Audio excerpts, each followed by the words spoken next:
السلام علیکم ورحمۃ اللہ وبرکاتہ نحمده ونصلی علی رسوله الکریم اما بعد۔ محترم دوستوں، بزرگوں اور میرے عزیز ساتھیوں، آج کا جو ہمارا ٹاپک ہے یہ بہت زیادہ انفارمیٹیو ہے، اور اس چیز کا جو اب میں بیان کرنے والا ہوں ہر ایمان والے کو، ہر مسلمان کو معلوم ہونا یہ گویا فرض کے درجے میں ہے۔ اگر یہ چیزیں ہمیں معلوم نہیں ہیں تو پھر ہم اپنے آپ کو مسلمان کہلائیں، There's no internet connection right now because you're in airplane mode. اس کا دوستو ہمیں حق نہیں ہے۔ اس لیے آج جو بھی بات بیان کی جائے گی اس کو بڑے غور سے سننا ہے، سمجھنا ہے، اور آج کے زمانے کے حساب سے ان معلومات کو یاد رکھنا بھی بہت ضروری ہے۔ تو میں 3 چیزوں کی بات کر رہا ہوں، اس پر چلتے ہیں۔ ہمارے روز کے بول چال میں، مسجدوں میں، دینی ماحول میں، دوستی میں، گھر پر بہت سے ایسے الفاظ استعمال ہوتے ہیں جو ہماری زبان سے خود بخود نکلتے ہیں، لیکن بہت ہی کم لوگ ایسے ہوں گے الا ماشاء اللہ جنہوں نے کبھی یہ سوچا ہوگا کہ یہ الفاظ کو ہمیں اچھی طرح سے معلوم کر لینا چاہیے کہ ہے کیا چیز ہے۔ جیسے ہمارے زبان سے روزانہ اسلام، مسلمان، ایمان، مومن، تقوی، توکل، حرام، حلال، یہ الفاظ نکلتے رہتے ہیں بات بات پر۔ تو ان چیزوں کو سمجھنا گویا اسلام کی بیسک نالج کو حاصل کرنا ہے، بنیادی علوم کو حاصل کرنا۔ اور اللہ کے نبی صلی اللہ علیہ وسلم نے ارشاد فرمایا، ابن ماجہ کی روایت ہے، طلب العلم فریضۃ علی کل مسلم، علم کا حاصل کرنا ہر مسلمان پر فرض ہے۔ کتنا علم حاصل کرنا؟ کم سے کم جن چیزوں کا میں نے نام لیا کم سے کم اتنا تو ہونا چاہیے۔ ہم کو حلال حرام کی پہچان ہونی چاہیے، ہمیں اسلام کیا کہتا ہے، ایمان کیا کہتا ہے، ایک ایمان والا کیسا ہونا چاہیے، یہ تمام چیزوں کا علم ضرور ہونا چاہیے، یہ فرض ہے ہم پر۔ تو سب سے پہلے ہم سمجھتے ہیں کہ اسلام کسے کہتے ہیں۔ لغت میں اسلام کسے کہتے ہیں، ڈکشنری میں اور اصطلاح میں یعنی شریعت کی زبان میں اسلام کس کو کہا جاتا ہے۔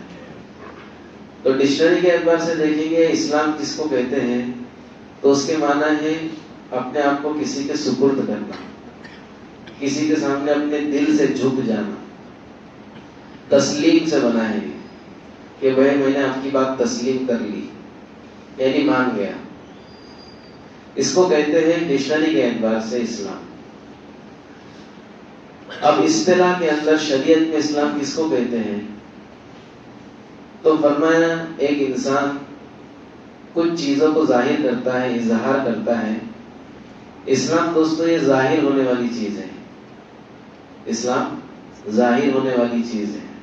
تو فرمایا اسلام کی بنیادی 5 رکن ہیں، یہ 5 چیزیں ظاہر کرے گا تو گویا یہ اسلام کو ظاہر کر رہا ہے، اور ان 5 چیزوں کو ظاہر کرنے والے کو مسلمان کہیں گے۔ سمجھ میں آئے گا؟ تو کیا 5 چیزیں ہیں؟ بنیادی اسلام علی 5، اسلام کی بنیاد 5 چیزوں پر ہے۔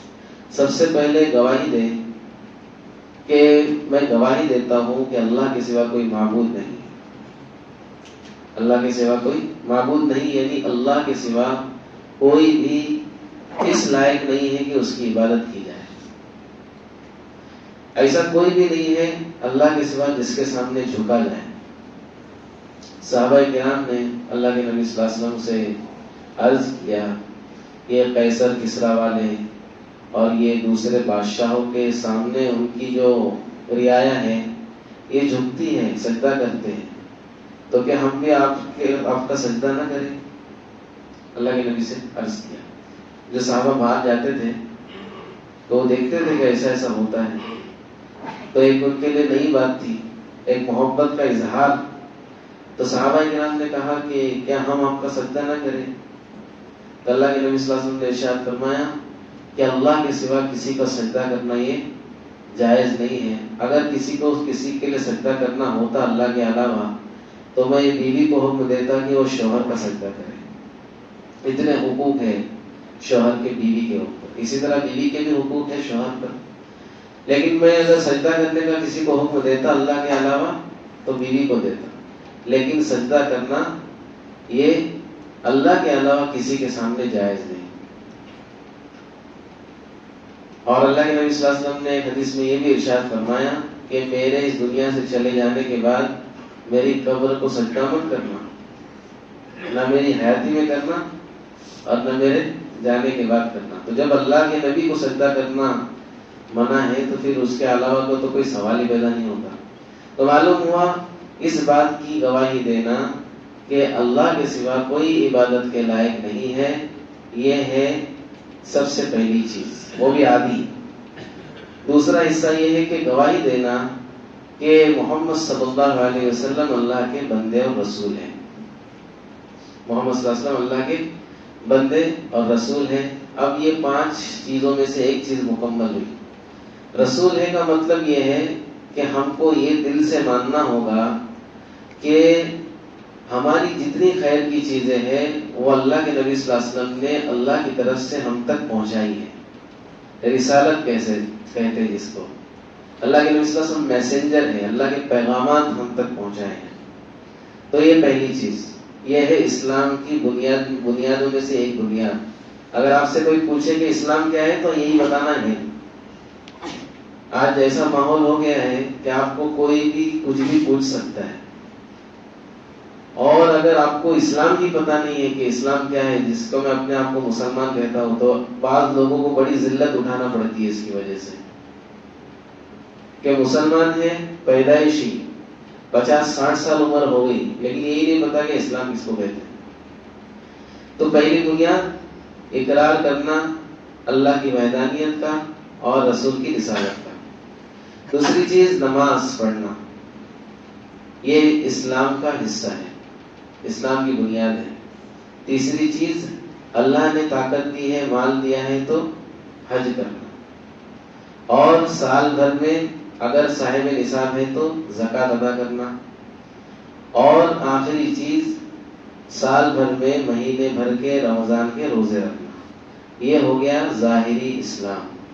یہ 5 چیزیں ہیں, سمجھ میں آ رہی بات. اور ان چیزوں کو کرنے والا مسلمان ہے, ان چیزوں کا اقرار کرنے والا مسلمان ہے.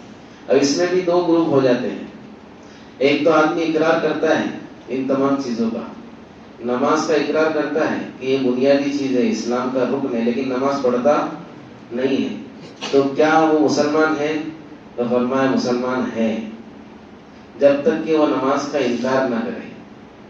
ایک آدمی نماز نہیں پڑھتا, اس کو گناہ ہوگا, وہ فاسق ہے, اللہ کا نافرمان ہے, اس کی وجہ سے جہنم میں جا سکتا ہے, لیکن اسلام سے باہر نہیں ہوگا جب تک کہ وہ یہ نہ کہے کہ میں نماز کو نہیں مانتا. ایک آدمی جس پر زکوٰۃ فرض ہے وہ زکوٰۃ نہیں دیتا, لیکن مانتا ہے دینا چاہیے, تو نہیں دینے کی وجہ سے گنہگار تو ہوگا, لیکن انکار کرے کہ میں زکوٰۃ نہیں دوں گا, میں نہیں جانتا کوئی قرآن میں کیا ہے, میں کو نہیں معلوم, میں نہیں دوں گا زکوٰۃ, تو یہ کافر ہو جائے گا. اگرچہ وہ نماز پڑھتا ہو, حج کا کیا ہو, اور جو 4 چیزیں وہ کرتا ہے, لیکن زکوٰۃ کا انکار کرتا ہے, اس کے باوجود کافر ہو جائے گا.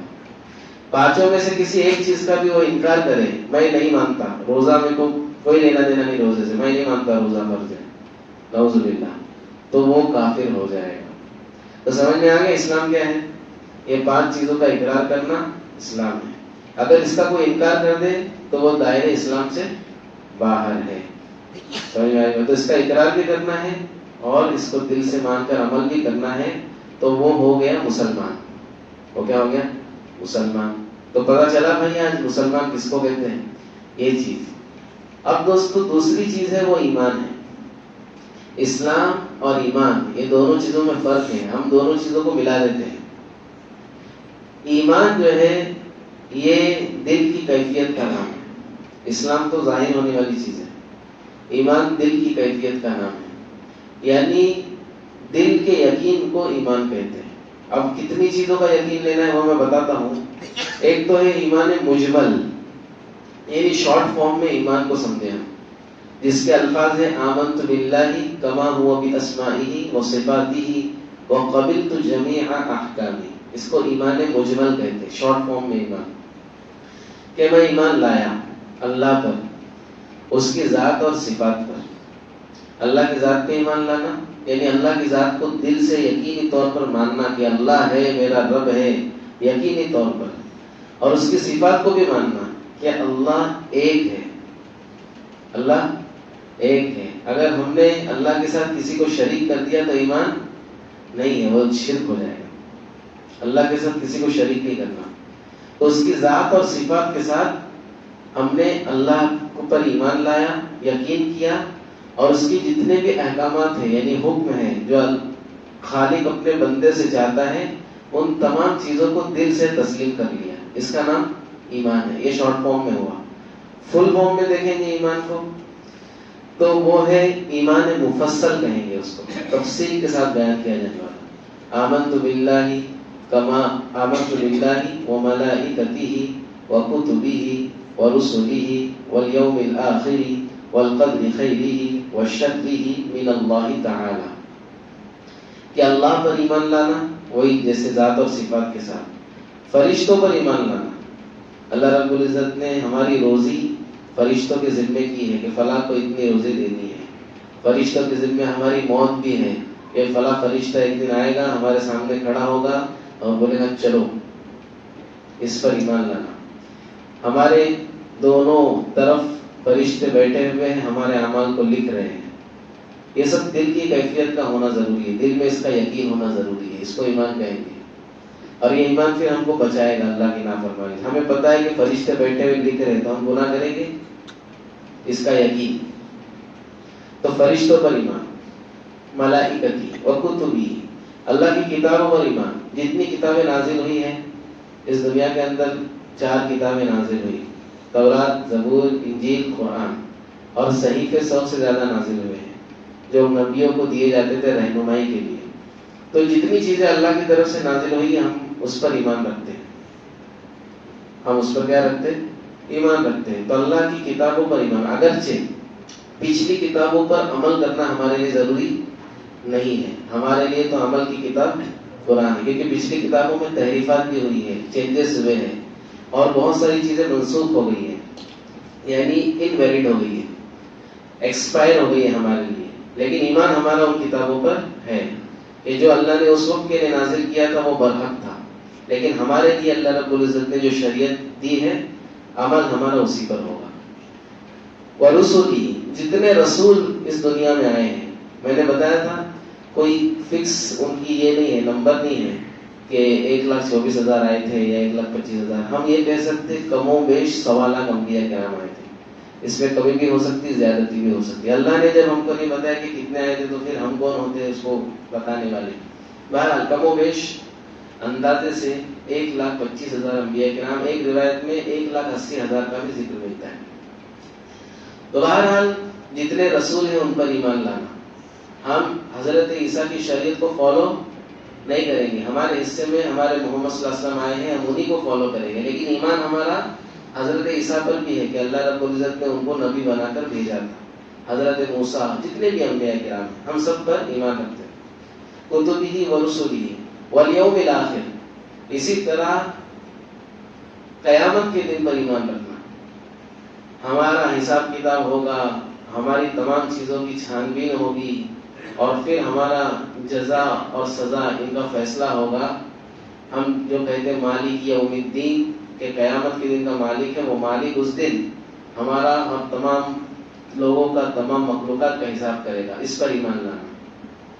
والقدر خیرہ وشرہ، اسی طرح اچھی اور بری تقدیر پر بھی ایمان لانا کہ میرے ساتھ کوئی بھلائی کا معاملہ ہوتا ہے وہ اللہ کرتا ہے، میرے ساتھ کوئی حادثہ پیش آتا ہے وہ بھی اللہ کی طرف سے ہوتا ہے.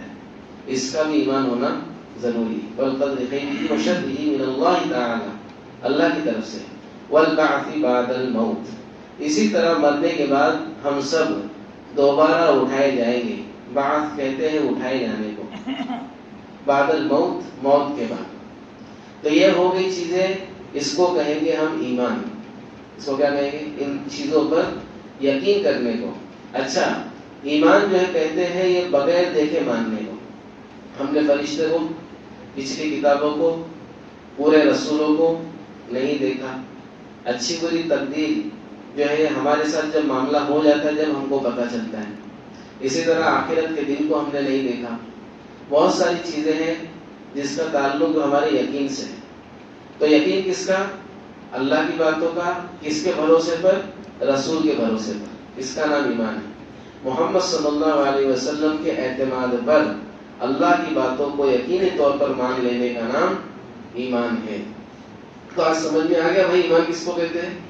ایمان مجمل ہے, ایمان مفصل. ان دونوں چیزوں کو دل سے یقینی طور پہ مان لینے کا نام ایمان ہے. ہم نے قبر کو نہیں دیکھا, عذاب قبر کو نہیں دیکھا, جنت کو نہیں دیکھا, جہنم کو نہیں دیکھا, لیکن اللہ کے نبی صلی اللہ علیہ وسلم نے بات کہی ہے, ہم کو ان پر بھروسہ ہے, اس لیے ہم نے اس بات کو مان لیا. اسی کا نام ایمان ہے. اور ان باتوں کو ماننے والے کو مومن کہتے ہیں. ان باتوں کے ماننے والے کو مومن کہتے ہیں, یعنی ایمان والا. سمجھ میں آ رہی بات؟ اچھا, تو اسلام اور ایمان ہم نے سمجھ لیا. اب دوستو آگے ہم یہ سمجھے, جیسے ہم روزانہ سنتے ہیں کفر اور شرک. یہ تو ماشاءاللہ رمضان میں جو درس قرآن میں بیٹھے ہوں گے ان کو تو کچھ نہ کچھ سمجھ میں آ گیا ہوگا. کفر کے لغوی معنی ہے انکار کرنے کے, کوئی کسی چیز کو چھپانے کے اور انکار کرنے کے. تو کفر کے ایک معنی ناشکری کے بھی آتے ہیں. اس نے کفر کیا یعنی اس نے ناشکری کیا, نعمت کو چھپا دیا. اسی طرح انکار کرنے کے معنی آتے ہیں. تو جو اللہ اور اس کے رسول کی باتوں کا انکار کرے, ان کی باتوں کو ماننے سے انکار کرے, وہ ہو جائے گا کافر, کفر کرنے والا ہوگا. شرک کسے کہیں گے؟ شرک کہیں گے اللہ کی ذات اور صفات میں کسی اور کو اس کا پارٹنر سمجھنا, اس کا ساجھا سمجھنا. تو اس کو کہیں گے شرک. تو ہم تقریباً سمجھ چکے ہیں درس قرآن کے اندر کہ اللہ کے ساتھ اس کی ذات اور صفات میں کسی کو بھی ہم نے اگر شریک کر لیا تو وہ ہو گیا شرک. اب اس کی بہت ساری چیزیں ہم موٹا موٹا سمجھ رہے ہیں, اس لیے اتنا سمجھے کہ اس کو شرک کہیں گے. بدعات, یہ بھی بہت اہم چیز ہے, بدعات کو سمجھنا کہ بدعات کس کو کہتے ہیں. بدعات کے ڈکشنری میں معنی ہے کہ کوئی نئی چیز, کسی نئی چیز کو بدعات کہتے ہیں. کیا کہتے ہیں؟ لیکن اصطلاح میں شریعت میں بدعات کہتے ہیں ہر اس عمل کو جس کو ہم نیکی سمجھ کر کریں, شریعت سمجھ کر کریں, حالانکہ اللہ نے بھی اس کو نیکی نہیں کہا, رسول نے بھی اس کو نیکی نہیں کہا, بلکہ ہم نے چلی چلائی باتوں کو نیکی سمجھ لیا. اس کو کیا کہیں گے؟ بدعات. جیسے ہم بہت ساری چیزوں کو خلط ملط کر لیتے ہیں. ہم کہتے پھر تو یہ پنکھا چالو ہے مسجد کے اندر, اللہ کے نبی کے زمانے میں پنکھا کہاں تھا, تو یہ بھی تو چلانا بدعت ہو گیا. کیا ہو گیا؟ لیکن دوستو ہم اس پنکھے کو نیکی سمجھ کے نہیں چلا رہے, بلکہ ہم اس پنکھے کو ہوا کھانے کے لیے چلا رہے ہیں کہ پنکھا چلائیں گے تو 10 نیکی ملیں گے. آج تک کسی مولانا کے بولیں گے نہیں. تو دنیا کے اندر ہم جو چیز نیکی سمجھ کر نہیں کرتے نا, وہ بدعت نہیں ہوتی, وہ بدعت نہیں ہوتی. بدعت کون سی چیز ہوتی ہے جس کو ہم کریں, نیکی سمجھ کے کریں اور اللہ اس کے رسول کی طرف اس کی نسبت کریں, وہ ہو گئی بدعت. جیسے مثال کے طور پر میں اکثر کہتا ہوں شب قدر کے موقع پر کہ اگر ہم کو شب قدر حاصل ہو گئی تو ہم کو کیا کرنا چاہیے؟ تو ہم کو جو اللہ کے نبی صلی اللہ علیہ وسلم نے کیا وہ کرنا چاہیے, نمازیں پڑھیں. لیکن نماز کی کوئی شکل نہیں ہے کہ کیسی پڑھیں, کون سی رکعت میں کتنی بار کیا پڑھنا ہے. جیسی عام نمازیں پڑھتے ہیں وہ ہو جائے گی سنت, اور ہم نے اس کے اندر اپنے حساب سے کچھ ایڈ کیا کہ ایسا بھی ہونا چاہیے, ویسا بھی ہونا چاہیے, نیکی سمجھ کے کر رہے تو بدعت ہو جائے گی. سمجھ میں آ رہی بات؟ ایک آدمی جو ہے آپ کو ایک چیز لا کر دیتا ہے کوئی کھانے کی کہ حضرت یہ لو کھا لو, کوئی خاص موقع نہیں ہے, کوئی خاص چیز نہیں ہے, تو وہ ہم نے کھا لی, حلال ہے, کوئی مسئلہ نہیں. ایک آدمی بولتا ہے لا کر آج میرے ابا کی برسی ہے، آج میرے ابا کی کیا ہے برسی ہے، برابر 1 سال ہو گیا ابا کو جا کے، اسی غم میں مٹھائی کھا لو، یا پھر خوشیاں ہو دل میں، خوشی میں مٹھائی کھا لو. تو دوستو اس کو دین سمجھ کے کر رہا ہے کہ جب 1 سال ہو جائے گا تو یہ جو ہے میرے لیے ضروری ہے کہ میں مٹھائی کھلاؤں، کھانا کھلاؤں غریبوں کو. حالانکہ اللہ کے نبی صلی اللہ علیہ وسلم نے 1 سال ہونے پر اس کے بارے میں کچھ نہیں کہا. ایک مثال دے رہا ہوں میں. تو یہ ہو گئی بدعت، یہ نیکی سمجھ کے کر رہا ہے. بولے 40 دن ہو گئے، اب جو ہے قوموں کو کھانا کھلانا ہی پڑے گا. یہ جو ہے ہم جن کے ساتھ رہتے ہیں ان کے طریقے ہمارے اندر آ گئے، مشرکین کے طریقے. بولتے ہیں نا خربوزے کو دیکھ کے خربوزہ رنگ بدلی کرتا ہے، تو اسی طرح مشرکین کو دیکھ کر ان کی چیزیں ہمارے اندر آ رہی ہے. تو اس کو ہم نیکی سمجھ کے کر رہے ہیں. حالانکہ پوری حدیث کے ذخیرے میں قرآن میں 40ویں کا کہیں بھی ذکر نہیں ہے، لیکن اس کو ہم نیکی سمجھ کے کر رہے ہیں. یہ نہیں کریں گے تو گناہ ہو جائے گا. تو خلاصہ یہ ہے کہ ہم جو بھی چیز کریں یہ دیکھیں کہ اللہ کے نبی صلی اللہ علیہ وسلم نے یہ چیز کی ہے یا نہیں کی ہے، یا اللہ کے نبی نے اس کا حکم دیا ہے یا نہیں دیا ہے، یا اللہ کے نبی کے زمانے میں صحابہ نے اس کو کیا ہے یا نہیں کیا ہے. اگر وہ اللہ کے نبی سے ثابت ہے، صحابہ سے ثابت ہے، تو وہ ہمارے لیے شریعت ہو جائے گی. اور اللہ کے نبی صلی اللہ علیہ وسلم سے ثابت نہیں ہے بلکہ ہمارے بزرگ کرتے تھے، ہمارے بڈھے کرتے تھے، ہمارے دادا کرتے تھے، تو دوستو دادا کا دین کا کلمہ ہم نے نہیں پڑھا. سمجھ میں آ رہی بات؟ تو کسی بھی چیز کو جو شریعت سے ثابت نہیں ہے، حدیثوں سے قرآن سے ثابت نہیں ہے، اس کو ہم عبادت سمجھ کے کر رہے ہیں، یہ ہو گئی بدعت. اللہ کے نبی نے فرمایا کل بدعت ضلالہ وکل ضلالۃ فی النار. ہر نئی چیز یہ گمراہی ہے اور ہر گمراہی یہ جہنم میں لے جانے والی ہے. تو آج کے بعد جو بھی ہم کام کریں گے نا دوستو، اس کے بارے میں تحقیق کریں کہ یہ شریعت اور سنت سے ثابت ہے یا نہیں ہے. کہ میرے ابا نے بتایا کہ اس لیے کر رہا ہوں، میرے دادا کرتے تھے اس لیے کر رہا ہوں. کوئی بھی چیز شریعت سے ثابت ہے وہ ہم کو کرنا ہے. تو یہ ہو گئی بدعت. اب دوستو تقویٰ بھی عام طور پر استعمال ہوتا ہے. یہ کس کو کہتے ہیں؟ تقویٰ کہتے ہیں پرہیزگاری کو، بچنے کو کہتے ہیں. ڈکشنری میں تقوی کا معنی ہے بچنا، اور شریعت اسلام میں کہتے ہیں تقویٰ پرہیزگاری کو. یعنی اللہ کی نسبت پر فتوے تک پہنچنے کی ضرورت ہی نہیں ہے، بلکہ اللہ کی نسبت پر کچھ ایسی چیزوں کو بھی چھوڑ دینا جو ہمارے لیے حلال اور جائز ہے. اس کو کہیں گے تقویٰ. تقویٰ دوستو انسان کے مراتب طے کرتا ہے، اس کے درجے کو طے کرتا ہے کہ کس درجے کا آدمی ہے. اور فتویٰ دوستو دائرہ اسلام سے نکلنے سے بچنے میں ہماری مدد کرتا ہے. تقویٰ اور فتوے کو دونوں کو ساتھ میں سمجھے ہم. تقویٰ جو ہے یہ بیچ کی چیز ہے، یہ مرتبوں کو طے کرتا ہے، اور فتویٰ ہم کو اسلام کے دائرے سے باہر نکلنے سے روکتا ہے. جیسے ہر ملک کی ایک باؤنڈری ہوتی ہے، ہر کنٹری کی، ہر علاقے کی ایک باؤنڈری ہوتی ہے کہ اس کے بعد جو ہے دوسرا علاقہ، دوسرا ملک یا دوسرا کچھ شروع ہو جاتا ہے. جیسے کلوہ مریج ہے ہمارا، یہ سائڈ میں کلوہ، وہ سائڈ میں ٹھانا. تو فتویٰ جو ہے نا دوستو وہ ہم کو یہ سائڈ میں رکھتا ہے. اللہ کی کچھ حدیں ہیں، اللہ رب العزت نے کچھ حدیں بنائی ہیں، اس کے باہر جانے والا یہ دائرہ اسلام سے باہر چلے جائے گا. اس لیے اللہ رب العزت نے ہم کو فتویٰ دیا ہے. مفتی کسے کہتے ہیں؟ فتویٰ دینے والے کو. مستفتی کسے کہتے ہیں؟ فتویٰ پوچھنے والے کو. اور فتویٰ اس کو کہتے ہیں جو ہمارے ایمان اور اسلام کی حفاظت کرتا ہے، ہم کو دائرے سے باہر نکلنے سے روکتا ہے. ایک چیز ہم نے اچھا فتویٰ اس طرف ہے اور حرمت اس طرف ہے. کوئی چیز جائز کے درجے میں ہو وہ فتوے میں ہم کو مل جائے گی، اور فتوے کے آگے ہم چلے گئے تو گویا ہم حرام میں مبتلا ہو جائیں گے. ہم کیا ہو جائیں گے؟ حرام میں مبتلا ہو جائیں گے. تو اس چیز کو بھی ہم سمجھے کہ کوئی ایسا مسئلہ جو ہم کو سمجھ میں نہیں آ رہا تو اس کے بارے میں ہم فتویٰ لیتے ہیں، اس کے بارے میں ہم پوچھتے ہیں. اب ہم کو فتویٰ مل گیا کہ بھائی یہ اتنا کرنا ہے، تو ہمارے لیے کم سے کم اتنا کرنا ضروری ہے. تقویٰ تو اعلیٰ معیار کی چیز ہے، لیکن فتویٰ کم سے کم والا درجہ ہے. فتویٰ ہم کو اسلام سے باہر نکلنے سے روکے گا. اس چیز کو بھی ہم سمجھ لیں. تقویٰ اور فتویٰ. تقویٰ جو ہے یہ اعلیٰ درجے کا نام ہے. انشاءاللہ کسی اور موقع پر اور تفصیل سے اس کو سمجھاؤں گا. اسی طرح اور ایک چیز توکل. ہم ہمیشہ سنتے ہیں توکل, بعض لوگ اس کے پروناؤنس میں غلطی کرتے ہیں, توکل کرتے ہیں. توکل نہیں ہے, توکل ہے. توکل کے معنی بھروسے کے ہیں, یعنی ایسا بھروسہ اللہ پر جیسے پرندے کرتے ہیں. پرندے صبح سویرے خالی پیٹ گھر سے نکلتے ہیں, حدیث میں آتا ہے, اور شام کو پیٹ بھر کے گھر پہ آتے ہیں.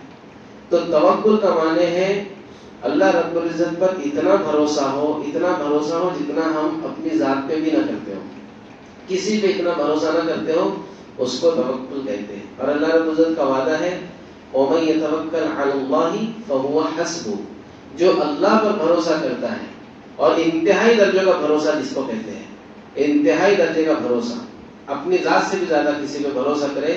ویسے اگر اللہ پہ ہم بھروسہ کریں تو اللہ رب فرماتے ہیں فَهُوَ حَسْبُهُ, تو جو اللہ پر ایسا بھروسہ کرتا ہے, توکل کرتا ہے, اللہ اس کے لیے کافی ہے, یعنی اس کے تمام کام اللہ کے ذمے ہیں. تو جو متوکلین ہیں, توکل کرنے والے ہیں, بھروسہ کرنے والے ہیں دوستو, یہ ایمان کے بہت ٹاپ لیول پر ہوتے ہیں, اور ان کے ساتھ اللہ رب العزت کی مدد ہوتی ہے. اور کیسی مدد ہوتی ہے؟ کھلی مدد. سعد بن ابی وقاص رضی اللہ عنہ گئے ایک علاقے فتح کرنے کے لیے, راستہ نظر نہیں آتا, سامنے دریا ہے اور ان کے پاس کشتیاں نہیں ہیں. یہ کوئی قصہ کہانی نہیں دوستو, حقیقی بات ہے. سعد بن ابی وقاص نے مشورہ کیا ساتھی سے, کیا کرنا؟ بولے کیا کرنا آپ بتاؤ. بولے میرے دل میں یہ بات آتی ہے کہ توکل کیا جائے. کیا کیا جائے؟ بھروسہ. اس کی کیا شکل ہے؟ پانی میں گھوڑے ڈال دو. اب جو ہے گہرا پانی ہے, گھوڑے ڈالے ہیں, اور گھوڑے جو ہے پانی میں سے گزرے ہیں جیسے کشتیاں گزرتی ہیں.